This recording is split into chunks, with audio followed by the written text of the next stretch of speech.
WNBA's got a lot going on right now, and a lot of the story is still unfolding. But basically, Link star Napheesa Collier blasted the WNBA Commissioner Cathy Engelbert in her exit interview with a 4-minute speech stating that they have the worst leadership in the world. So it is a long speech, but I'm just going to go over some of the quotes that she said came from their commissioner. The commissioner apparently told her Caitlin Clark should be grateful she makes $16 million off the court because without the platform the WNBA gives her, she wouldn't be making anything. She also said in that same conversation, she told her players should be on their knees thanking their lucky stars for the media rights deal that she got them. So before we kind of dive more into issues the WNBA players are having. And that is from the commissioner? Yes. Okay. That was a private conversation.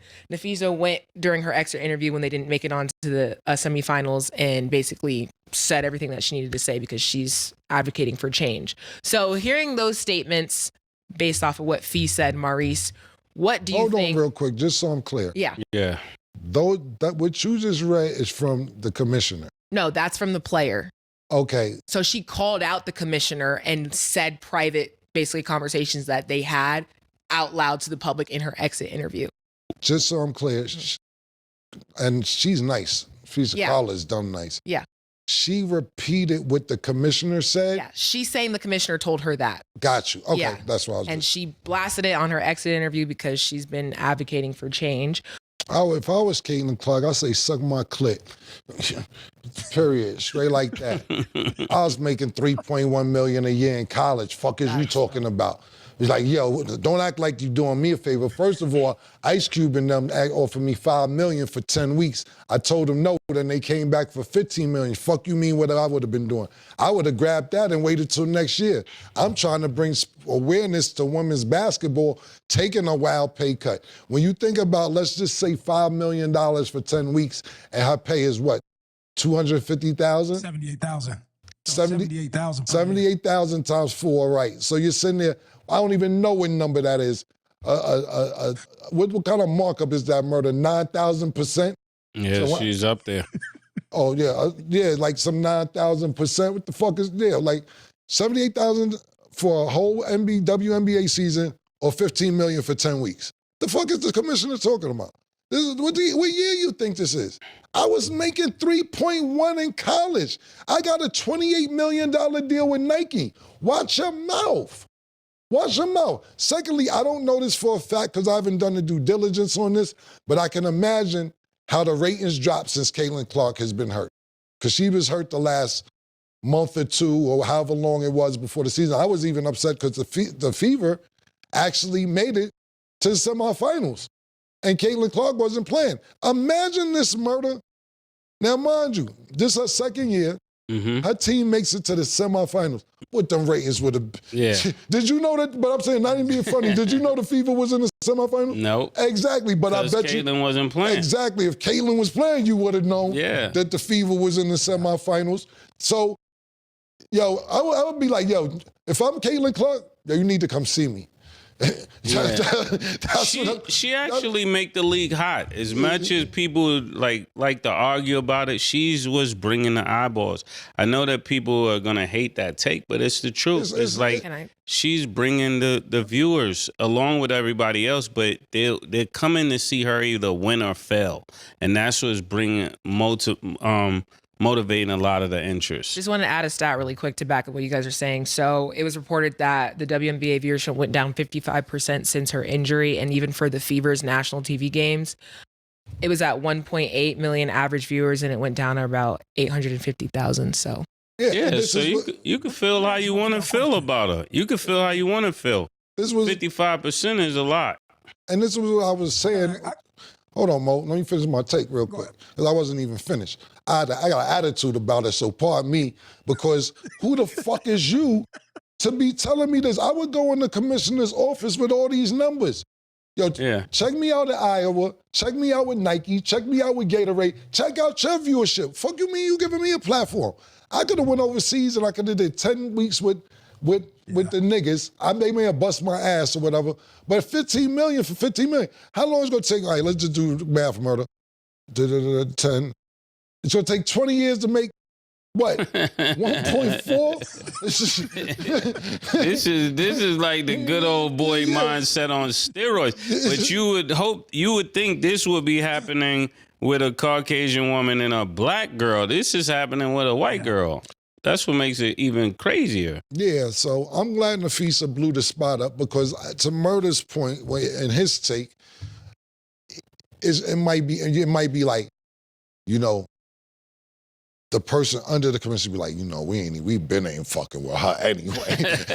That's all that's gonna start. Yeah. The vote to get the commission out and all that, that's gonna start soon because at the end of the day, now don't get me wrong, like Stat used a very important word, allegedly, because I'm pretty sure she's gonna say Napheesa exaggerated what I said and try and clean it up.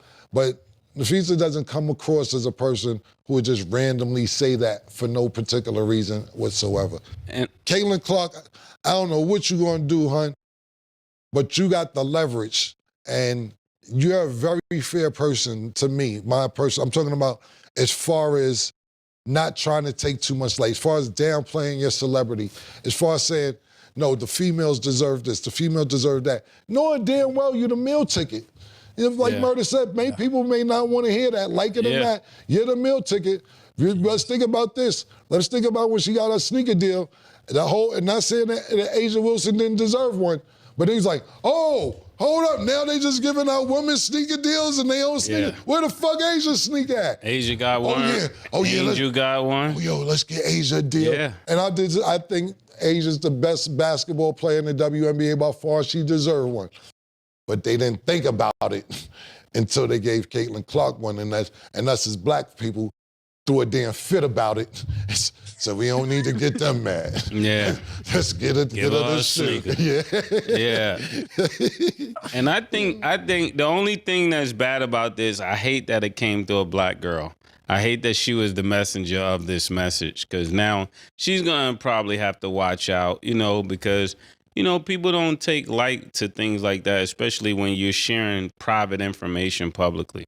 I'll tell you one thing, Murder. Speaking truth to power. Yeah, speaking truth to power. And so I will add, because this is still unfolding, and we know that Napheesa already started Unrivaled, which is already making a lot of money, and they're still trying to figure out their CBA rights deal because the players really think that they should be having revenue sharing because of the media rights deal that the WNBA just signed, which was like $2.2 billion, and even just knowing that the highest paid WNBA player only makes about $250,000 given the rights and deals that they've signed. So it's definitely going to kind of be a little battle from here on out, and I'm not exactly sure which direction it's going. But I did want to read you guys the commissioner's response to basically see what you guys think about that. So she said, I have the utmost respect for Napheesa Collier and for all the players in the WNBA. Together, we have all worked tirelessly to transform this league. My focus remains on ensuring a bright future for the players and the WNBA, including collaborating on how we continue to elevate the game.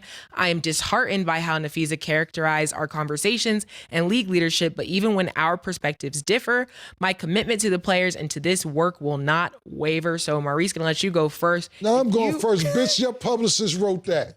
I ain't jacking none of that. Yo, clean this shit up. Clean this shit, gonna get a mess. Clean this shit up. Hurry up. Write me some shit and I sign off on it. We can't have this shit. Publicist wrote that. Mo, go ahead. I ain't even got much to say about it. Go ahead. The thing is, though, off the commissioner's response, she didn't really deny it. The commissioner definitely said it was a convo. The commissioner said, I'm disappointed. That's what you took from our conversation.